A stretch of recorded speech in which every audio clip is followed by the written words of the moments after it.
Hello, we're live. Are we live? Hello, we're live. I thought I'd do a live because I've been gone for so long, and I wonder to myself, I wonder if I go live at the drop of a hat in the morning on a Tuesday, anybody will come along. So if you are along, say hello. Can you hear me all right in the microphone? We've got a new setup here. We've got new bits and bobs. I've never done this on the camera before, so here we are in a high definition, almost. Alan, hello, Alan. How are you? Edward, how are you? Are you well? Are you well? There's 6 people here now. I wondered, I just had a quick Google before I came on, and I thought to myself, I wonder what time it is all over the world. Turns out it's 3 o'clock in the morning in America, so I doubt any of you from America. And then I noticed, hello, Bill, that it is about 7, 8 p.m. or something in Australia. And I thought, well, maybe there'll be a couple of people from Australians here. I should be sleeping West Coast US. Yes, you should, Alan. Hello, everybody. It's nice to see you. I mean, you can see me. I can't see you, but I can see your little names and your comments, which is really lovely. If you've got any questions for me, hit the questions in the box and I'll do my best to answer them. But mostly I wanted to come on and say hello because I took a 3-week break from YouTube. And the more observant ones of you out there will notice that it's actually been 9 weeks. So I must have needed it. Hi, Chris, at 2:45 a.m. What are you doing up, man? What are you doing up? Go to bed. Hello from Southern California. It's nearly 1 o'clock in the morning.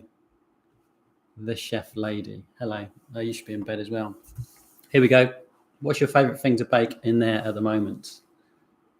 At the moment, I'm baking lots of things from, for those of you that are in the club. I'm doing Christmas things at the moment. I'm just about to start a Stollen video.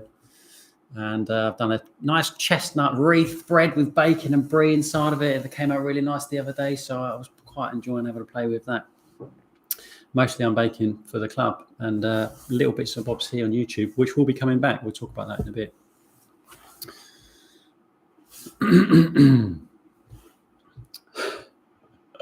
Missouri. 2:45 in Missouri, is it? Chris, chilling. Yes, I need to go to bed. Yes, you do. Let's be your cue. At the end of this, we'll probably be here for like 20 minutes, half an hour. I don't know. It depends how many people are here and what you want to talk about.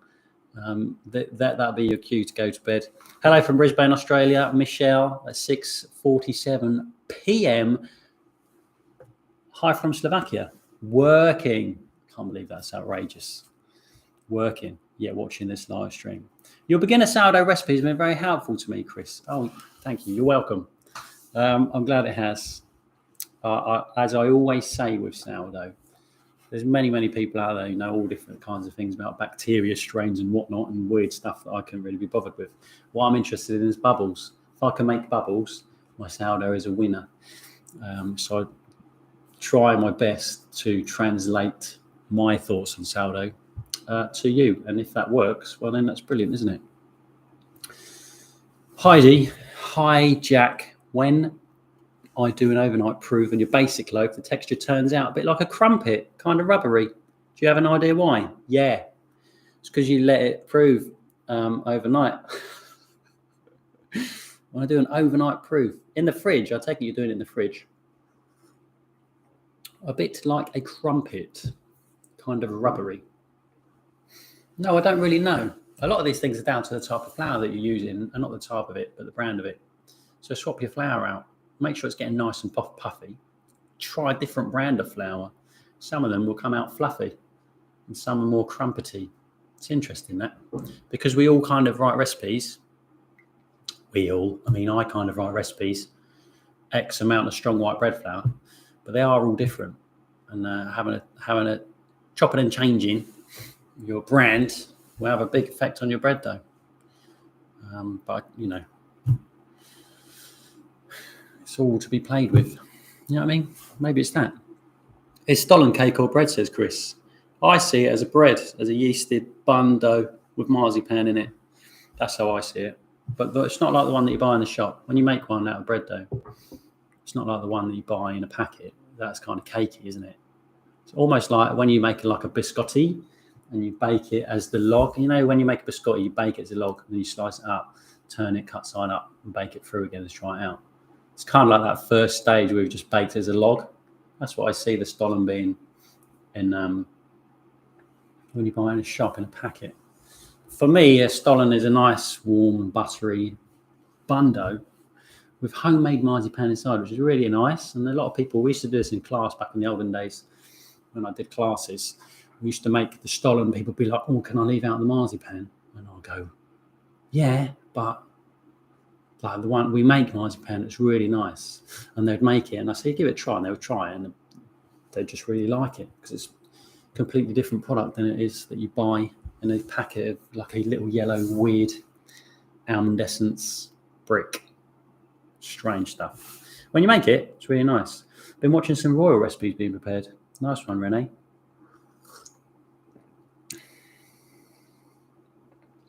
Oh, this is interesting, Alan. I can recommend Central Milling Flour if you're in the US. You can order online. Things turn out great using Jack's technique. So Alan's using Central Milling Flour. What is that? Is that a brand? I stick to the same brand here. The brands approach me sometimes and they're like, "Do you want to do something with this brand of flour?" And I'm like, "Well, no." Because, you know, the flours, where did the wheat come from? There's a geezer over here and he uses, there's a geezer on site now. He makes sourdough. He uses specific type of flour. And I asked him, "Why do you use that kind of flour?" And he said, "Oh, because it's local. It's organic and it's British." And I said, "Where did the wheat come from?" And he went, "I don't know. It could come from anywhere. Literally come from anywhere. Wouldn't even know." So what makes the flour the flour? What is it? The bag? What is it? Don't know.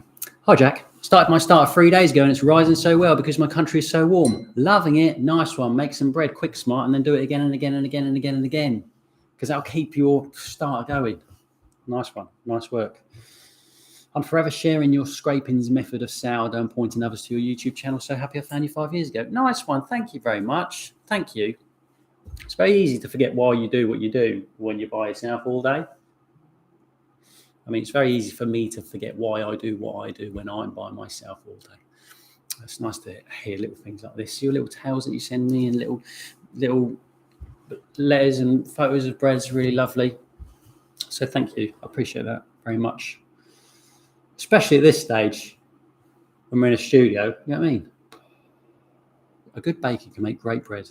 A great baker can make the same great bread twice in a row by No Thanks. Nice. I like your name, No Thanks. Yeah, that's true. Even 3 times. An excellent baker can make it 3 times. Huh? Oh, yes. Make a stollen with marzipan, Jack. Would love to try a new recipe this year. So what I'm planning to do is we'll do like a stollen recipe in the club, like the full-on, in the Home Bakers Club, the full-on start to finish stollen recipe in real time you can follow along with. Print out your ingredients, print out your equipment, all that stuff that you can do in the club. And on YouTube, we'll do a YouTubey style one where my face is on the thumbnail like this. Stollen! It won't really. But we'll do a YouTubey, quick cut, fast one for you guys who are not in the club and can't be bothered with all that stuff, which is absolutely fine. Thanks to you, I made sourdough every week for over a year. I somehow fell off, and there's some scary looking starter in the fridge. I'll resume at some point. I think we all do that, Yush. If you've fallen off sourdough every once in a while, put it in the comments. I certainly have. My sourdough starter's in the fridge now, and every time I open the door, I see it and I go, crumbs, I made sourdough in ages. Because I don't, as a rule, There used to be a purpose to me making sourdough all the time because I'd be doing a class or doing a demo. I'd have a sourdough class at the weekend, so I'd be constantly pumping out sourdough, freshen up that starter. But now, realistically, I'm in the same boat as everybody else, just preparing bread for the family and creating recipes for here and for the club and trying to make it nice while producing that kind of family-friendly stuff for the kids and that. You know what I'm saying? So sourdough, I fall off sourdough every once in a while as well. It's part of the game, man. It's part of the game. Edward Luck, do you have any advice on getting a consistent ear on a sourdough loaf? I really can't get the same result twice. Edward Luck. there are many factors involved in sourdough. Let's face it, plentiful factors. And the ear is not just about getting the ear. A lot of people think getting the ear is about how you cut the bread, how you cut the loaf. The ear is that big burst open on the top, right? It's the big burst, and that bit that peels away, and you can pick it up like a handle. That's called the ear. Ear, like an ear. And then so there's many factors in that. It's partly to do with your cut, but people then get focused on the cut and like, oh, maybe if I cut it sideways, maybe if I cut it with a blade like this, or maybe if I do it long like that, it will open up better like an ear. But an ear is the result of the massive increase in volume and the rip in the place where you've deliberately weakened your dough. So realistically, having spoken it out loud right now, it's all about the increase in volume, because it's the big oven spring, the big jump in the oven that busts out that ear.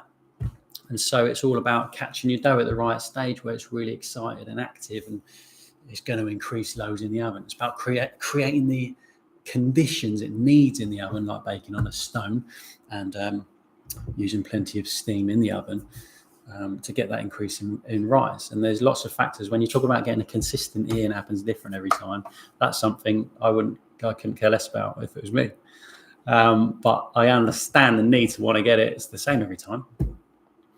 And it's about, I guess, controlling the uncontrollable factors like temperature and stuff like that, what bakers would do in the bakery. Or learning how to manage the dough and understanding the dough and really getting a feel for it, despite whatever the weather is doing that day, whatever temperature it is and stuff like this, and how active your starter is, recognizing that. So really, if we break it right down to everyone wants a quick answer, don't they?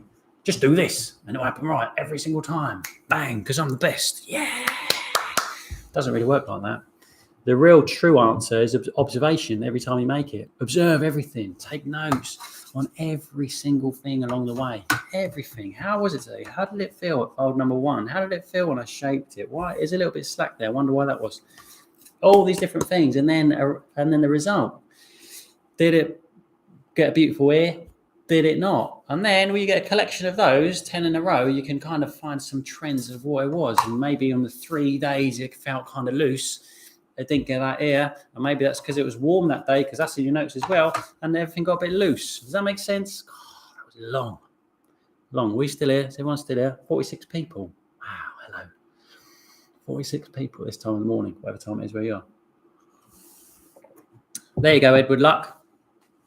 The same result twice. It's interesting, isn't it? I never really go for, I just want bread. I'm quite an easily pleased individual. If I've got a nice loaf of bread at the end, well then, that's me. And I think that's my superpower, I don't really care about these things when it comes to my stuff. But I do appreciate and understand the need to care, especially in sourdough, because it's long. Put a lot of your heart and soul into that for a long time. I get that. Do you ever use Diax? Never heard of it. Don't know what it is. Put that in the comments and I'll probably say no, because I don't know what it is. That's an interesting thing. Renee just put a V and then she went, oops. If it is about the volume increase, here we go.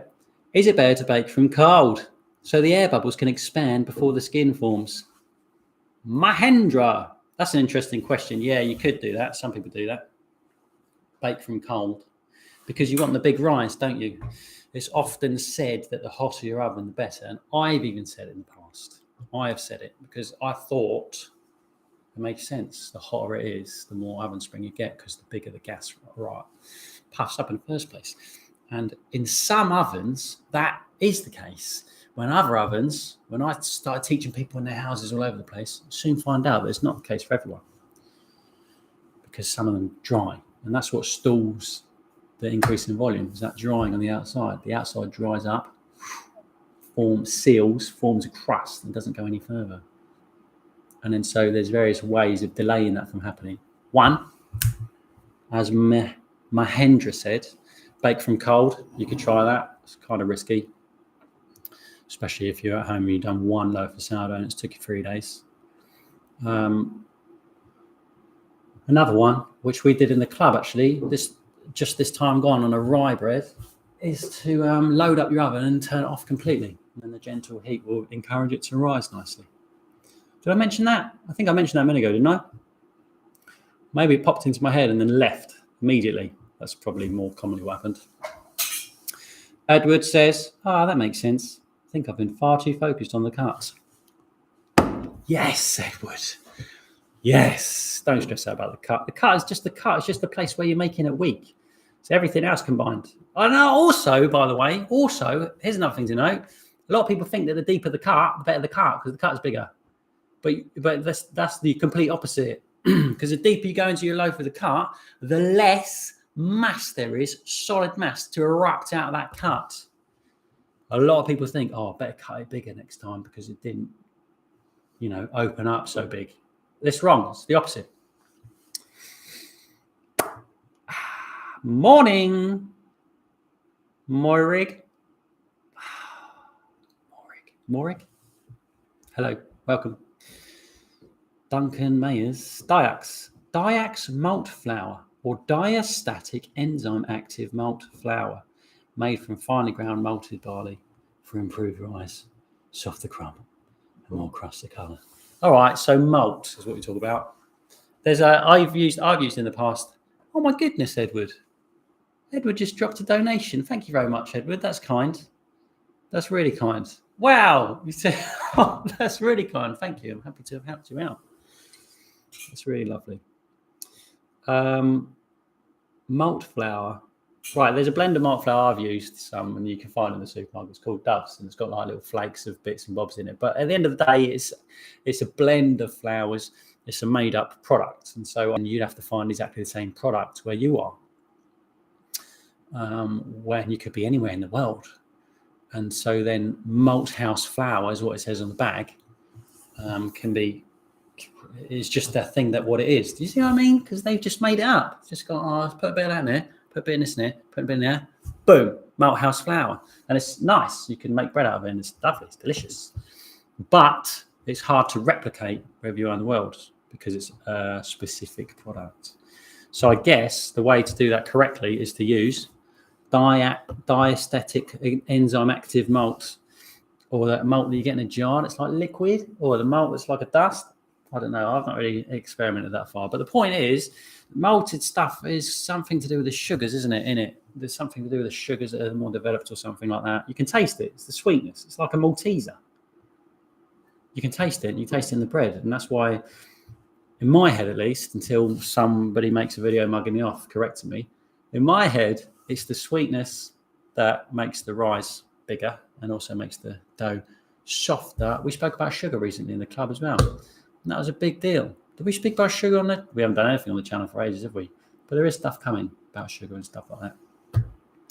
Keeps the dough moist and also makes it rise better because it's quicker, right? It's food or whatever, I don't know. Food. Every time I say something on here, somebody else goes, no, mate. And I think that's just life. I think that's just what it is. We all just go by our own experiences, don't we? What we know, what we've tried and what we've practiced, And in this world, there'll always be somebody being like, oh, I don't like your hair. I know it's bad today, isn't it?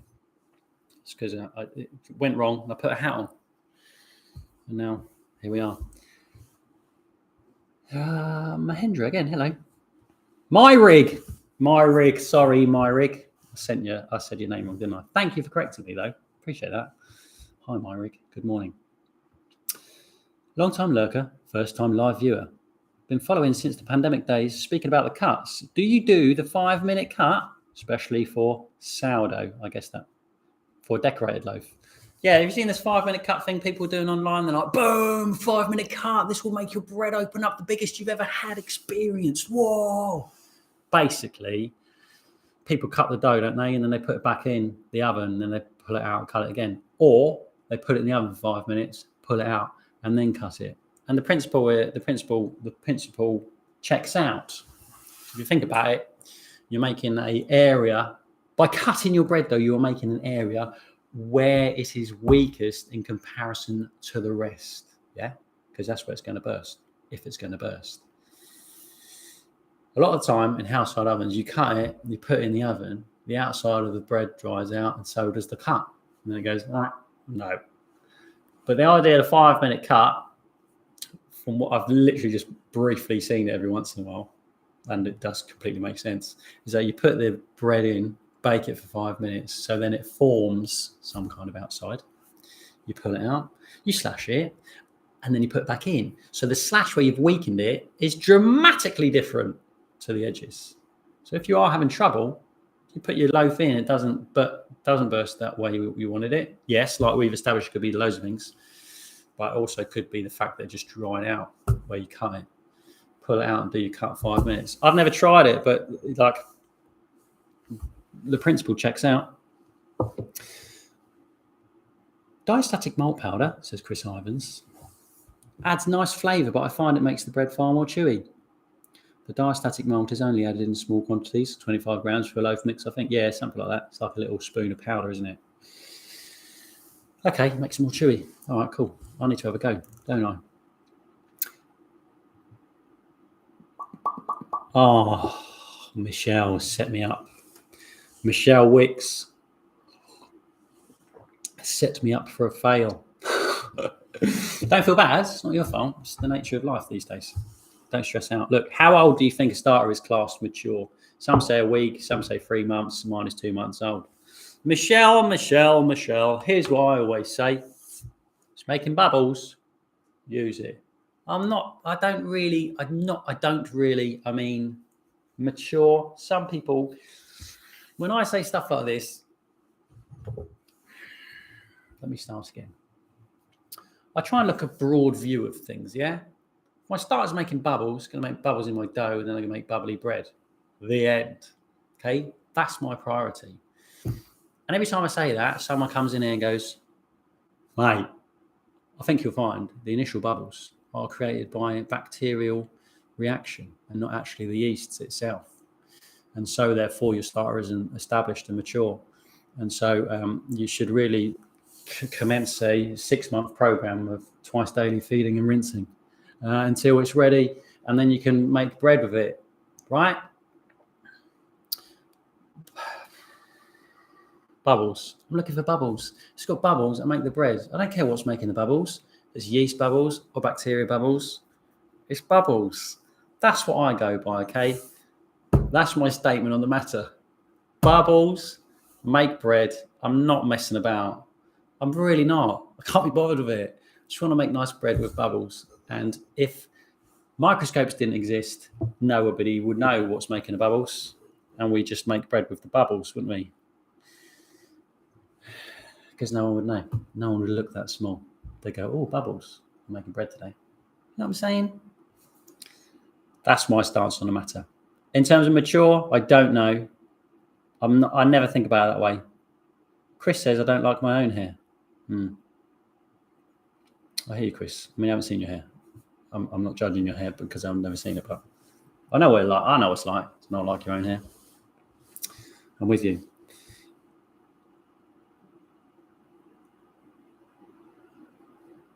It hasn't frozen. The feed hasn't frozen. Don't stress, everybody. Still here. Just reading. I'm going to come back here soon. I've got videos in the pipeline.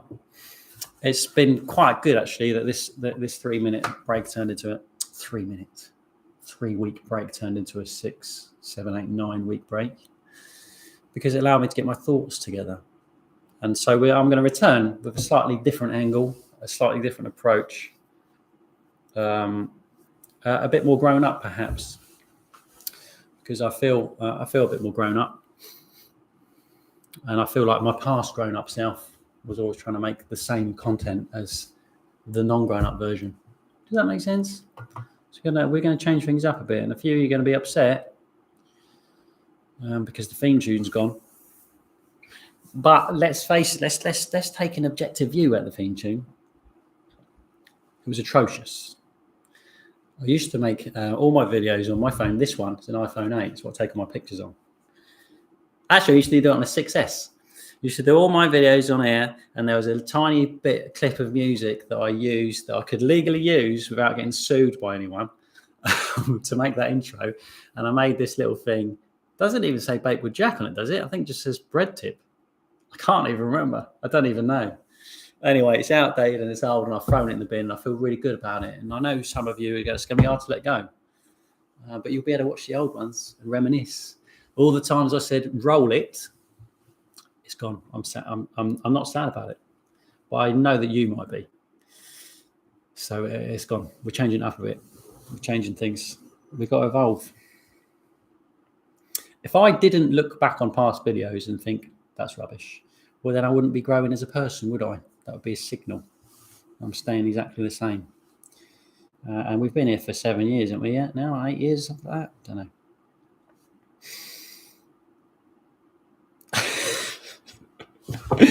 I was expecting all of you to go, no, where's my theme tune? Maybe it'll happen this week, or Thursday, I think. The first video goes out on Thursday. Got to start work now, Edward. Thank you, Edward, for popping in. Thank you very much. You're very, very kind. And I'll see you very soon. Have a good day. At work? At work. Have a good day at work. If anyone needs to go to work, you are excused. Absolutely fine. If you're late, just say sorry. But Jack went live, and he said I could take a bit of the morning off to hang out. I don't talk to anyone in here. That's why I thought I'd just come and do this in the morning, because I don't talk to anyone. Walking by myself, I sit down by myself. Sometimes I sit over there and I say hello to nobody. And then I make a cup of instant coffee and get on with my day. Maybe some of you in the same boat and you're just hanging out with me because you are. Good chat. Thanks, Steve. Followed you for some time. Thanks for your help and insights. I'm doing sourdough now, having moved on from standard approach. My other half is gluten-free. So looking at trying something, any ideas? No. Sorry, I'm all about the gluten. Gluten is what makes bread bread. Without gluten, it's not bread anymore. I feel like I have this little speech every live stream. Sorry, I'm not your guy, Steve, but there are other people out there that'll be able to sort you out probably. Bubbles are important for sure. Hey, Jack, nice to see you back from Birmingham. Hey, Rose from Birmingham. Nice to see you. Love your attitude, Robert. Thanks. Thank you. Jack Bubbles Sturgis. Thanks, Alan. Thanks, Jack. It's bubbling. Nice one, Michelle. Make some bread. Morning, Jack. Good morning, Toffer. I've been following your sourdough loaf recipe for ages and get results I'm happy with, and your yeasted pizza dough. Any advice on recipe method for using sourdough as a pizza base? Yeah, Luke, you can do that. Sourdough makes an ideal pizza base because when you make a pizza base, what you're making is a slow dough, aren't you? You're making a slow to puff dough, so it's able to relax, so you can stretch it out nicely without it fighting you. And so, therefore, sourdough is a great. Sourdough is basically fit for purpose, isn't it? Because it's a slow moving dough that relaxes lots and you can stretch it out nicely. In class, I've never done it. Okay, I've never done it specifically. I've never made sourdough specifically for pizza. But when in class, we used to make 10 loaves of bread worth of dough, and there'd be 8 people, and one of me, and one dough left over. And with that dough, I used to make pizzas with it. I think that's how it went. With the leftover dough, I used to make pizzas with it. So I used to take my sourdough recipe to the point where we divide it up and give everyone a piece to shape up. And then the extra dough, I would just ball up into 6 balls, 5 or 6 balls, let it rest up, push it out into a pizza, and bake it. Because the principle stands. The sourdough has got all the characteristics that we kind of want out of a pizza dough anyway. Plus, it's been proven for ages. So bread that proves for ages gets crispier in the oven, doesn't it? That's why I certainly leave my pizza dough overnight in the fridge. I think I do anyway. It's been a while. I have to have a play, Luke, is the answer. I don't have a specific recipe for you, but it works. If you make a sourdough loaf, make 2. Let it puff up a bit, push them out. Do you ever have a good tiger bread? When I make tiger bread, it's never consistent taste-wise. Tiger bread is, please help me out here, right, Andrew? Tiger bread is like a white loaf of bread with like a rice flour paste on top, isn't it? My experience of tiger bread is the bread that you get in the supermarket, always underbaked and atrocious, but everybody likes it. Everybody likes it. It's kind of real sticky. You can't even slice it. I only got one time to see what all the deal was about. And it's just got this kind of rice flour crust on. But I can't imagine them making a tiger bread dough. I imagine them just using the multi-purpose dough that you use for literally everything else. I'm pretty sure that those iced buns in the supermarket are the same bun as a hot dog bun. They just put icing on it. I'm pretty sure that is the case. And I can imagine them just making a big load of dough, just making everything out of it. What was the question? Consistent flavour. Oh, it's lost. Oh, there it is. Well, makes it never consistent taste-wise. You know what? I don't know. Maybe this is something I have to investigate. Please tell me also, anybody who likes it, that is correct. That is correct. Anyone who likes tiger bread, just tell me why you like it. What do you like about it? Why do people like it? What is it? What do you want out of it? Because I need the essence of the enjoyment to be able to recreate it. Do you see what I mean? It's the same as a naan bread. India, don't know. But based on the principles, we can use yogurt to bring the flavour. We can do it in a frying pan to get the crispy bottom and the grilled top, make it real light and soft so it just folds up and rips and it's absolutely beautiful. I need the essence of the enjoyment for you to know what it is we can make. It's not about recreating stuff that other people make, because why would you do it? Why? It's already been done.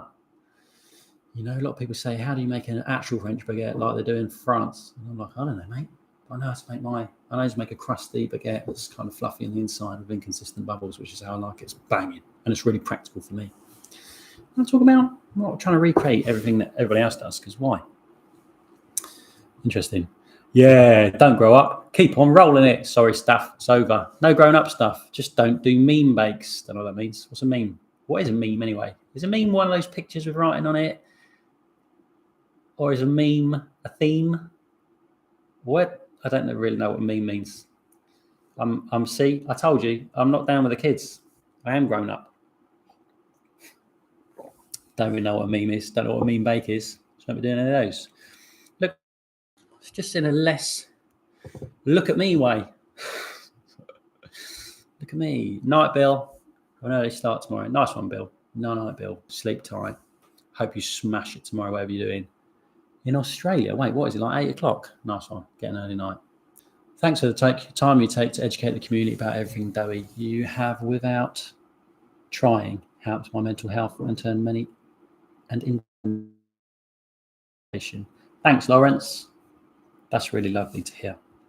At what point in your ciabatta recipe can you put in the fridge overnight? All right, Jim.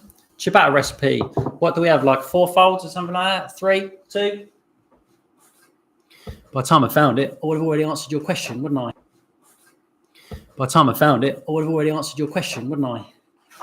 I would at least give it 1 fold, possibly 2, and then put it in the fridge.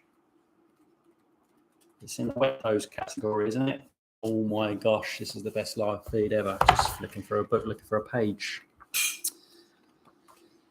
There it is. Boom. I think we got 4 folds. First fold. No, we haven't got 4 folds. That was a lie. Second fold. Oh, we have. Third fold, 4. 2 folds. Stick it in there. Bring it out and do the other 2. There you go. Try that. Because then by the time we've done the second 2, it should have warmed up a little bit in your house, I imagine. Remember, it's coming out cold. Second 2 folds out nicely.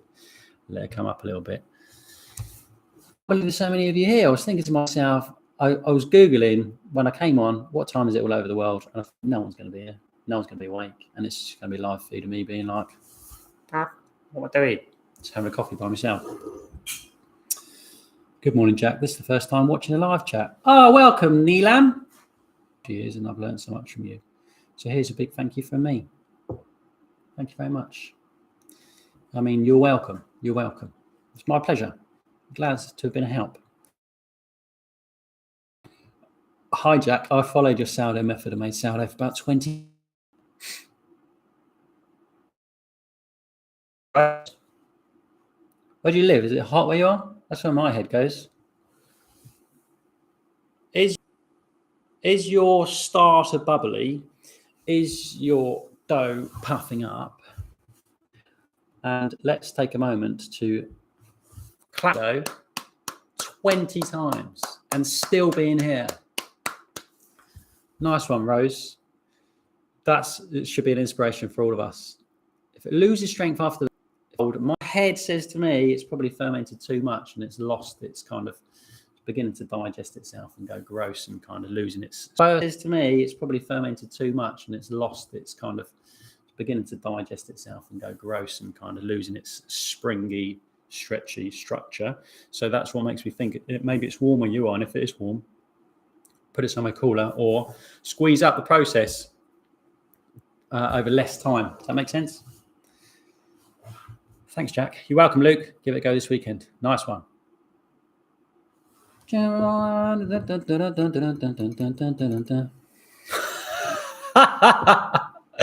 Who's this? You don't have a name. That's weird. I've never seen you use without a name before. Hey, Jack, been watching your videos since 2017. I recently spoke to a professional baker, and he said that the best way to assess your dough is by considering its pH level. What do you think?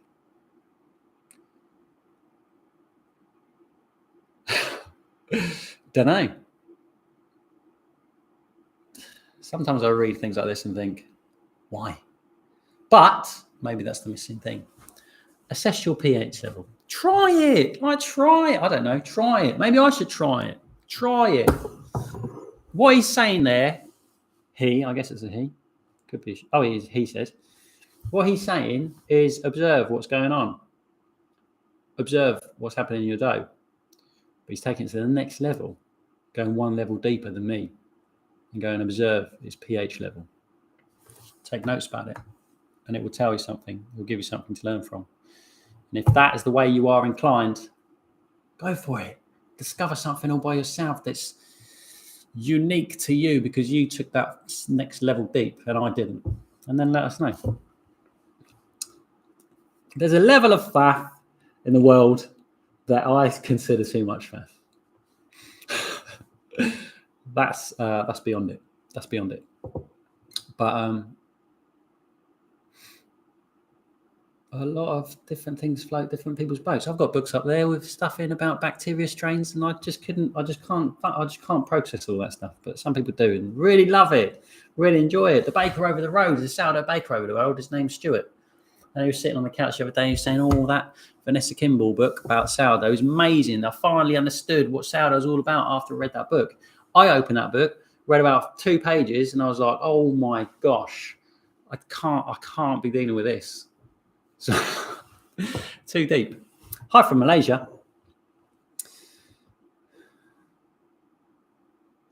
Been baking sourdough bread, referred to your videos a lot, haven't mastered it yet. But love eating them. Doesn't matter how they come out good or bad. Nice one. That's a nice take to have on things. I bake all of my own bread due to allergies. For the past 4 or 5 months, I have used the no-knead method. I use my dough proof in the fridge for 13, 14 hours. The rise is incredible as the flavour. All right. The rise is incredible. No knead bread. Leave your dough to prove in the fridge for 13 to 14 hours. The rise is incredible, as is the flavour. Neelam's cracked it. Neelam has found something that works. It's all about finding something that works for you, this game. You know what I mean? We all got different lives and different things to do and stuff like that. And this is the thing.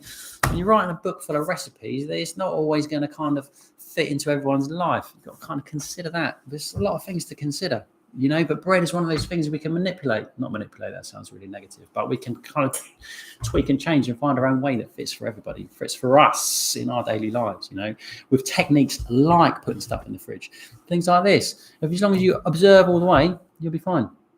Alan W., the internet's a chock full of randos, like that was, who will watch anything at any time of day. Of course, this would be an absolute banger. Nice one, Alan. pH level? We're not baking in a laboratorium.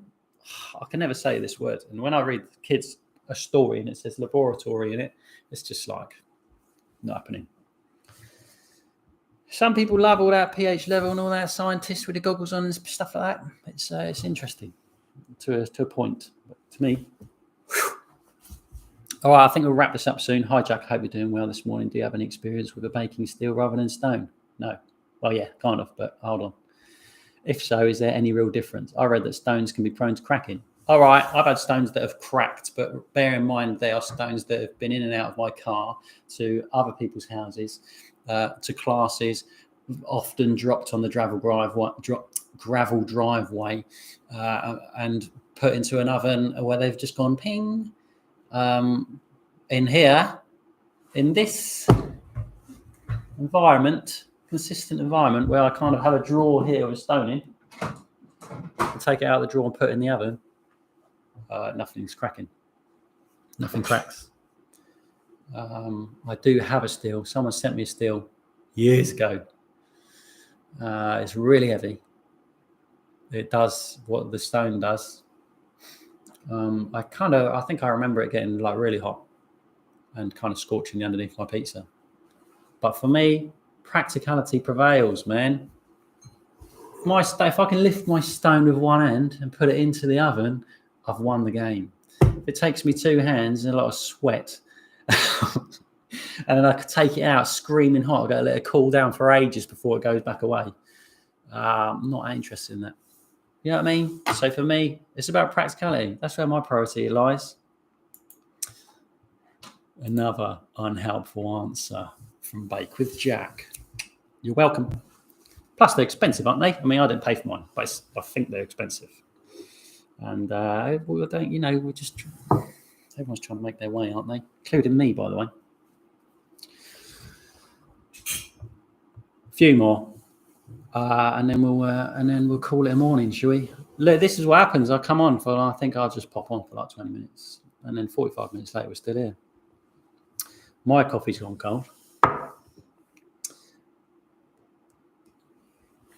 because I try not to make too many slurping noises. Do you see what I mean? So I just kind of leave it in the cup. G'day from Australia. G'day, Henry.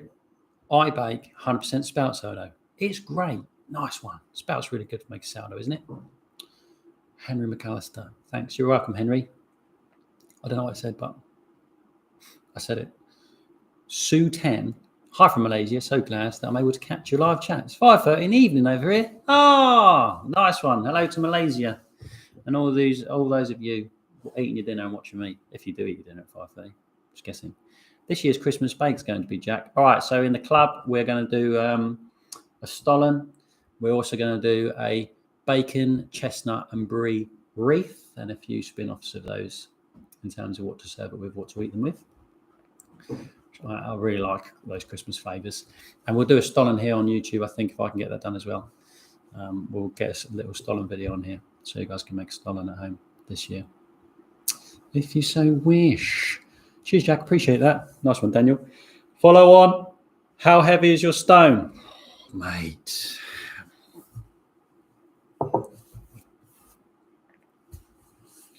You know what? I'm going to answer another question while I get massive scales out and find out how heavy that stone is. For you, okay? I'll do this for you. All right? Where are we at? Love your yeasted loaves, superstar. Recipe. Used it many times. Great results. Thank you for your wonderful information. My pleasure. Good morning, Em. I'm considering doing a charity bake for my son's DOE, Duke of Edinburgh. Any tips on scaling my sourdough scraps starter for about 10 loaves? Yeah, just feed up really big. More on that in a minute. Got an extra shelf now. Yes.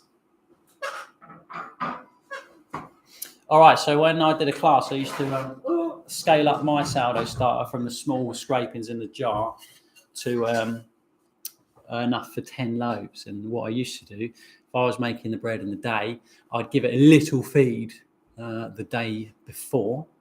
No. Yeah, right. I give it a little feed in the morning, up to like 100 grams, something like that.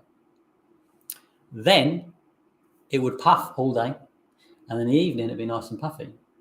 And I would feed it up to enough for 10 loaves, which is 10 times 100, a kilo. In fact, you could do less, because I used to do way more than that. I used to do like 3 bowls at a kilo each. So you could feed it up to like 50 grams, leave it in the daytime to puff up for the evening, and then feed that 50 grams up to your 10 loaves. Maths! Up to a kilo. Leave that overnight for the morning, and then your kilo will be ready. Obviously, it won't fit in a jar, so pull out your 50 grams, put it in a big bowl, and feed it up for the evening. To puff up overnight. 3 kilos. Oh, that's risky, isn't it? Danger. 3 kilos. My stone weighs 3 kilos. My steel, which is in the cupboard, is far too heavy for me to go and get it and bring it out here and weigh it. Probably smash that to pieces. I left it on there, won't it? Yes. Mahendra, that's what I would do. That's what I've done many times in class. It's puffed up really nice. It's all cool. Get in, Stollen. They sound great, mate. Also going to do Stollen this year. Nice one, George. Love a homemade Stollen, my gosh. You know what's wicked about homemade Stollen is that you slice it the next day and put it in the toaster, and it goes like the marzipan kind of bubbles and goes like red hot as if it come from the center of the Earth's core. So be careful of that. That makes wicked, really nice toast and sweet toast. Mahendra, oh, thank you very much. Oh, that's kind. You dropped a donation as well. Thank you very much. That's really kind of you. Thank you. Happy to have helped you out. This is nice, isn't it? Maybe we'll do this more often. We definitely need to do a club one as well. For those of you that are in the club, we should do one. We should do one as well together in the club somehow. If I can work out how that's doing. How are you doing after your accident, Chris? I'm doing okay. Sometimes I lean on my face and I go, "Oh, don't do that." But my face is fine. It's just, I think it's just in my head. You know what I mean? It's like, oh, so I feel like I made out of paper mache on that side. I'm going to do some damage. But it's fine. I do have a little permanent dent there. You might be able to see it in the right light. I have this permanent souvenir, a crumpled cheekbone. But I am well, thank you. I was a bit more nervous about going skating than I thought I was going to be because I had no memory of the incident. I thought it'd be fine to be able to get back on the board. Everything would be wonderful because I don't remember it. But actually, I was a bit more nervous. But I'm back on now. It's all cool. All good. So thank you very much. Yes, your face is in the vicinity of your head. Correct. All right. I keep saying I'm going to wrap this up, and I will. It's hard to do, isn't it? Brilliant recipes and videos, Jack. Thanks, Jim. Everything I deviate to try someone else's recipe, it never works out as well as I return to yours. Oh, I'm happy to be that guy. I kind of feel sad for everybody else. But I'm glad that you like what I do. Thanks, Jim. That's really cool. Awesome. Love the channel. Would you do a panettone video? You know what? I saw a geezer do panettone on Instagram the other day, and he was selling for the €100 a go. And I was like, wow. And they were beautiful. Unbelievable. There's a little mini panettone recipe, I believe, on the blog. I know the website's really confusing at the moment, isn't it? Because we've got the club stuff going on. We also got the blog and the videos. It's easy to get lost. And ideally, I would have one website called thehomebakersclub.com, where the Home Bakers Club would be, and another one called bakewithjack.co.uk, where that would be. But now that I've launched it on bakewithjack.co.uk, you can't take it out and bring everything with it, which is really annoying. So I'm going to try to streamline the website a little bit so we get lost less. You know what I mean? All right. I think we're going to call it now. Cheers. Good morning, Persephone. Thanks for your tips, Henry. You're welcome. Staff, cheers. Have a good day, everyone. My dough is ready for a bit of hot steaming baking time. That is dough. Nice one, Staff. Hi, Michael. If you just arrived, see you later. We're off. I'll post this up if you missed it and you want to just hang out for a bit, get yourself a cup of tea. Thanks for everything. Thanks, Delia. Thanks, Michael. Thanks, Loretta. Enjoying the shorts. Yeah, we're doing shorts now. There's more to come. But you know what's really hard about coming back to YouTube is that if I drop one thing, I worry that people are like, oh, Jack does shorts now, just does shorts. Or I worry that it's like, oh, Jack's just trying to push the Home Bakers Club the whole time. You know what I mean? But what it looks like to the outside is different to what it is on the inside. I've got more videos coming. I've got more shorts coming. Yes, we're going to be talking a lot about the club because it's really cool and I think people are enjoying it in there. And I want to make it better and better and better and better and better. And it's a tricky thing. It's a tricky thing. Big hugs. Thanks, Alan. Ciao. Kwan, any more in-person demos? Yes. All right. Okay. Just quickly, I did 2 demos in here at rock bottom prices at the drop of a hat for a laugh. because I thought if I get 8 people in the door, we can hang out and I'll feel like a human being again. And it worked. So once everything is up here, I will drop out a random email with some tickets. You can come and sit in here with me and hang out and have something to eat and have a cup of tea in person. So yes, there will be more. I don't know when they're going to be. I'm just going to drop them a drop of a hat because it was wicked fun and I really enjoyed it. Thanks, Jack. Have a good day. See you, Neelam. See you, Mahendra. Thank you very much indeed. See you, Graham. See you, Alan. And that's me.